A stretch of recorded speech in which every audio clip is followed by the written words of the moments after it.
How to make a WhatsApp channel? ये question सबको आ रहा होगा कि WhatsApp चैनल कैसे बनाए। WhatsApp चैनल बनाने से क्या होगा, रुको बताता हूँ।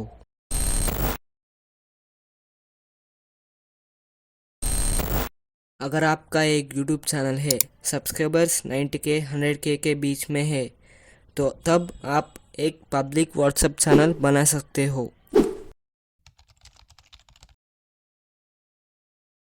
Number 1, updates and announcements. Share important news, updates or announcements quickly with subscribers. Number 2, customer engagement.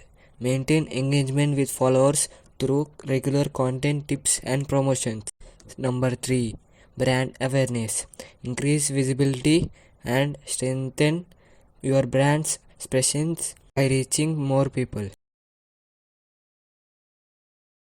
तो आप जानते हैं कि व्हाट्सएप चैनल कैसे बनाएं। So let's begin. तो आपको व्हाट्सएप वाली एप्लीकेशन में आके यहाँ पे क्रिएट चैनल में क्लिक करना है और यहाँ पे कंटिन्यू में क्लिक करना है। क्लिक करने के बाद यहाँ चैनल नेम डाल देना है। मैं डाल देता हूँ और यहाँ पे क्रिएट चैनल पर क्लिक करें। आपका चैनल क्रिएट हो गया। तो ऐसे आप व्हाट्सएप चैनल बना सकते हो।